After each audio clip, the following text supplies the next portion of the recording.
Hello friends, मैं हूं doctor कुशल और आज मैं फंगल इन्फेक्शन के ऊपर एक बहुत ही इम्पोर्टेंट वीडियो लेकर आया हूं। वीडियो को बहुत ही ध्यान से देखें ताकि अगर आपको फंगल इन्फेक्शन हुआ है तो आपको अच्छी जानकारी मिले और फंगल इन्फेक्शन जड़ से ठीक हो जाए।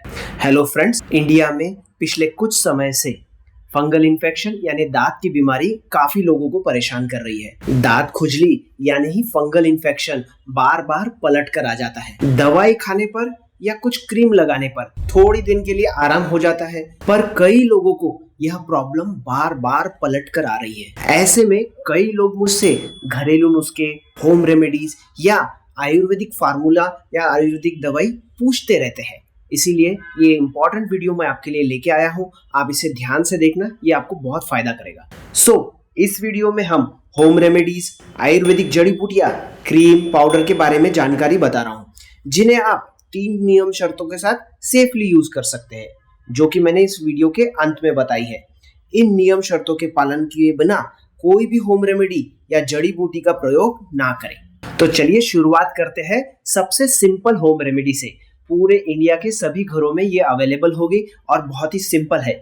खास करके ठंड के मौसम में और सूखे फंगल इन्फेक्शन में ये बहुत फायदा करती है। ठंड के मौसम में जिस स्किन के पार्ट पर फंगल इन्फेक्शन हुआ है वो भी कई बार रफ हो जाती है और अचानक उसमें खुजली बढ़ जाती है। ऐसे में आप उस पर यूज कर सकते हैं नारियल का तेल। आप में से कई लोगों को इसके होने वाले फायदे के बारे में ऑलरेडी पता होगा, लेकिन जिन्हें नहीं पता है उन्हें बताना जरूरी था।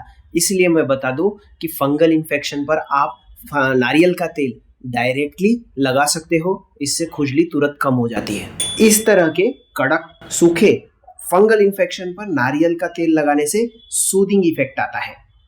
कई बार जब खुजली एंटी एलर्जिक टैबलेट से भी कम ना हो, ऐसे में मैंने पर्सनली देखा है कि नारियल तेल लगाने से तुरंत आराम पड़ गया। कुछ YouTube चैनल पर आपको नारियल के तेल में कपूर या लहसुन पीसकर लगाने को कहेंगे, पर ऐसा ना करना। लहसुन पीसकर लगाने से कई बार फफोले भी आ जाते हैं। फंगल इन्फेक्शन पर जब सूखी पपड़ी या कड़क त्वचा हो तो प्लेन नारियल का तेल सबसे बेस्ट होता है। पर जब फंगल इन्फेक्शन लाल हो या पसीने वाली जगह पर स्किन फोल्ड्स में हो, तब हमारी होम रेमेडी में से सेकंड नंबर बहुत काम आता है, वो है डस्टिंग पाउडर। दोस्तों, फंगल इन्फेक्शन यानी दांत खुजली हमारे शरीर के उन पार्ट्स पर ज्यादा होता है जहां पसीना ज्यादा आता है या फिर मॉइस्चर ज्यादा रहता हो, जैसे कि जांघों में, बगल में या फिर कभी कभी लेडीज में ब्रेस्ट के निचले हिस्सों में फंगल इन्फेक्शन ज्यादातर होता है। अब कुछ लोगों का काम ऐसा होता है या काम करने का माहौल ऐसा होता है जहां बहुत हीट होती हो, गर्मी होती हो और पसीना ज्यादा आता है।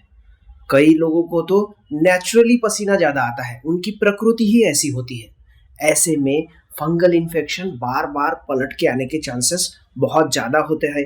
कई लोगों को हर साल फंगल इन्फेक्शन हो जाता है पसीने की वजह से। स्किन को सूखा रखने के लिए आप टैल्कम पाउडर यूज कर सकते हैं। अगर आपको फंगल इन्फेक्शन ऑलरेडी हो गया हो तो कई डॉक्टर्स इस पर लगाने के लिए क्लॉट्रिमेजोल 1% डस्टिंग पाउडर रेकमेंड करते हैं। यह पाउडर फार्मेसी में, मेडिकल स्टोर में क्लोसिव डस्टिंग पाउडर या कैंडिड डस्टिंग पाउडर या फिर एब्सॉर्ब डस्टिंग पाउडर के नए ब्रांड नेम से को मिल जाएगा। इसके अंदर क्लॉट्रिमेजोल 1% एक मुख्य घटक, मुख्य इंग्रेडिएंट है, जो एक एलोपैथिक दवाई है। अब इसमें फंगल इन्फेक्शन के जंतु मरने की वजह से और पसीना सोख लेने की वजह से फंगल इन्फेक्शन दोबारा पलटकर आने के चांसेस बहुत कम हो जाते हैं। क्योंकि यह एक एलोपैथिक दवाई है, इसे स्ट्रिक्टली एक डर्मेटोलॉजिस्ट यानी कि स्किन स्पेशलिस्ट डॉक्टर जो आपके सिटी में अवेलेबल हो उसके ऑब्जर्वेशन में ही यूज करें। सेल्फ मेडिकेशन यानी खुद का इलाज खुद करने से साइड इफेक्ट भी हो सकते हैं। प्रेगनेंसी, छोटे बच्चों को दूध पिलाने वाली माताएं और हाइपर सेंसिटिविटी टू एजोल्स, वृद्ध पेशेंट्स, मिक्स इन्फेक्शन जैसे कई अलग अलग कंडीशंस में व्यक्ति इसका उपयोग नहीं कर सकते, अन्यथा साइड इफेक्ट भी हो सकता है। अधिक जानकारी के लिए अपने नजदीकी स्पेशलिस्ट डॉक्टर से संपर्क करें। ऐसे वीडियोस बनाने के लिए बहुत मेहनत लगती है और मोटिवेशन की सख्त जरूरत होती है। मैं आपसे प्लीज रिक्वेस्ट करता हूं कि आप सब्सक्राइब बटन जरूर दबाना। हालांकि फंगल इन्फेक्शन यह आजकल काफी लोगों को हो रहा है, लेकिन यह कोई नई बीमारी नहीं है। हजारों सालों पहले भी पसीने की वजह से लोगों को यह होती रहती थी, लेकिन पहले के जमाने में यह जल्दी ठीक हो जाती थी। आजकल थोड़ा सा समय ज्यादा लगता है। आयुर्वेद में फंगल इन्फेक्शन को दद्रु कहा गया है और बोलचाल की भाषा में हम इसे दिनाय भी कहते हैं, गजकरण भी कहते हैं, दांत खाज खुजली भी कहते हैं। यह दद्रु आयुर्वेदिक दवाइयों से बहुत जल्दी ठीक हो जाता है, जैसे कि नीम का तेल। नीम का तेल आज भी आपको फार्मेसी, ऑनलाइन दोनों जगह पर इजीली मिल जाता है। आयुर्वेद में नीम के तेल को कृमिघ्न माना गया है। कृमिघ्न का मतलब कृमि को मार देने वाला है।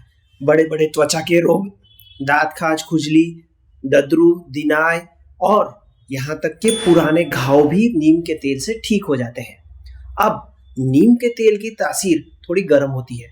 कई आयुर्वेदिक डॉक्टर इसे तिल के तेल में 50% मिलाकर त्वचा रोग में यूज करते हैं। एक कटोरी में आधा चम्मच नीम का तेल और आधा चम्मच तिल का तेल लेना है और इसको अच्छे से मिक्स करके जहां जहां फंगल इन्फेक्शन हुआ है वहां नहाने से आधा घंटा पहले लगाएं। आधे घंटे बाद कुनकुने पानी से नहा लेना है।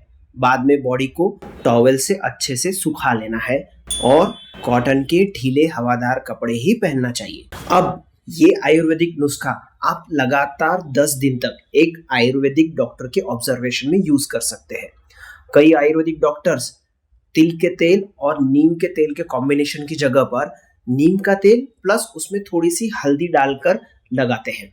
ठीक है, जो आपको आपके आयुर्वेदिक डॉक्टर एडवाइस करे, दोनों का रिजल्ट अच्छा आएगा। इस आयुर्वेदिक फार्मूला के साथ में अगर थोड़ा परहेज किया तो बहुत ही अच्छा रिजल्ट आता है। इसका वीडियो मैंने सेपरेटली चैनल पे ऑलरेडी बना लिया है कि फंगल इन्फेक्शन में क्या खाना है और क्या नहीं खाना है। इसे आप गूगल में सर्च कर सकते हैं या फिर चैनल को सब्सक्राइब करने के बाद में आपको प्लेलिस्ट में मिल जाएगा। और यदि आपको फंगल इन्फेक्शन की आयुर्वेदिक ट्रीटमेंट जाननी है तो आप चैनल के ज्वाइन बटन पर क्लिक करें या फिर हमारे हेल्पलाइन पर डायरेक्ट कॉल करें। हम आपकी ज़रूर हेल्प करेंगे। पहले 10,000 सब्सक्राइबर के लिए हमारी फ्री एडवाइस का लाभ लें। अब बात करते हैं फोर्थ और लास्ट फंगल इन्फेक्शन के उपाय के बारे में। भारत में हजारों लाखों लोग फंगल इन्फेक्शन की तकलीफ से परेशान हैं। स्किन के क्लिनिक फंगल इन्फेक्शन के पेशेंट्स से भरे पड़े हैं। लोग महंगे से महंगी ट्यूब्स लगा रहे हैं, क्रीम लगा रहे हैं, पाउडर लगा रहे हैं और महंगी से महंगी दवाइयां भी खा रहे हैं। कई फंगल इन्फेक्शन के पेशेंट्स तो अपना खुद का इलाज खुद कर रहे हैं। कोई गूगल से सर्च करके अपना ट्रीटमेंट कर रहा है, कोई यूट्यूब वीडियो देखकर फार्मेसी से दवाइयाँ खरीद कर ला रहा है, कोई महंगी से महंगी ट्यूब मांगता है तो कोई कैप्सूल के पूरे लंबे कोर्स करता है। पर दोस्तों, आपको पता होना चाहिए कि इन लगाने की दवाई और खाने की दवाइयों का लीवर पे और स्किन पे क्या क्या साइड इफेक्ट होता है। क्या ये आपने सर्च किया है? अगर नहीं किया है, आप करके देखिए। कोई भी समझदार व्यक्ति बिना एक्सपर्ट डॉक्टर की एडवाइस लिए इन्हें यूज नहीं करेगा। आप समझदार हैं, आप इसे पहले गूगल पे साइड इफेक्ट सर्च करें या फिर डायरेक्टली स्पेशलिस्ट डॉक्टर के अंडर में ही इन्हें यूज करें। जबकि फंगल इन्फेक्शन, जिसे रिंग वर्म भी कहते हैं, तो भारत में ही रिंग वर्म प्लांट भी मिलता है। अब रिंग वर्म को खत्म कर देता है, इसलिए इसे रिंग वर्म प्लांट कहते हैं। आयुर्वेद में चक्रमर्द कहा जाता है। चक्र बोले तो गोल, चक्र को मार देता, मर्दन करता है, चक्रमर्द। अब चक्रमर्द के बीज फंगल इन्फेक्शन को जड़ से परफेक्टली ठीक कर देते हैं। अब इस चक्रमर्द प्लांट के बीज आपको आयुर्वेदिक जड़ी बूटी भंडार में मिल जाते हैं और बहुत सस्ते होते हैं। इन बीजों में ऐसा कुछ केमिकल होते हैं जो रिंगवर्म यानी फंगस को मार देते हैं और फंगस जड़ से ठीक हो जाता है। आयुर्वेद की किताबों में इन बीजों को यूज करने के लिए कई तरीके बताए गए हैं, जिनमें से मैं अभी आपको 2 बता रहा हूँ। इन बीजों को पीसकर मूली के रस के साथ डायरेक्ट फंगल इन्फेक्शन पर आप लगा सकते हैं। दूसरा तरीका कि इन बीजों को बारीक पीस लेना है और करंज के तेल में मिलाकर थोड़ी देर रहने देना है। उसके बाद फंगल इन्फेक्शन पर लगा लेना है 1 घंटे के लिए नहाने से पहले। पूरी जानकारी अगर आपको चाहिए तो आप मेरी हेल्पलाइन नंबर पर कॉल कर सकते हैं। 10,000 सब्सक्राइबर के लिए फ्री एडवाइस सुविधा रखी है। इन रिंगवर्म प्लांट के बीजों को अगर आप फंगल इन्फेक्शन के ऊपर यूज करना चाहते हैं, सो आपके सिटी में जो भी आयुर्वेदिक डॉक्टर है उनके एडवाइस के अनुसार करें, ताकि कोई साइड इफेक्ट भी नहीं होगा और जड़ से ठीक हो जाएगा। अलग अलग समस्याओं में होम रेमेडीज, आयुर्वेदिक नुस्खे, ये मैं आपके लिए बार बार लाते रहता हूँ। इसलिए मैं आपसे रिक्वेस्ट करता हूँ कि आपके सपोर्ट की मुझे बहुत ज़रूरत है।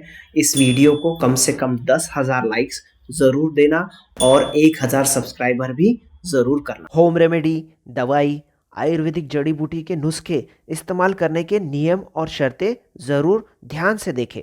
इस वीडियो में बताई गई कोई भी होम रेमेडी, दवाई, आयुर्वेदिक नुस्खा स्ट्रिक्टली प्रेगनेंसी, छोटे बच्चे या छोटे बच्चों को दूध पिलाने वाली माताएं, वृद्ध व्यक्ति, दूसरी बीमारी जैसे शुगर, बीपी, हार्ट या सेंसिटिव स्किन वाले व्यक्ति, नाजुक त्वचा वाले व्यक्ति यूज़ ना करें।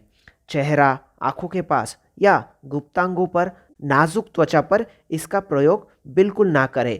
इनसे एलर्जी, साइड इफ़ेक्ट, दुष्परिणाम हो सकते हैं, यह घातक भी हो सकते हैं। ये चैनल या चैनल के डॉक्टर्स आपको हुए शारीरिक, मानसिक, आर्थिक फायदे या नुकसान, साइड इफ़ेक्ट्स, एलर्जी की जिम्मेदारी नहीं लेते हैं।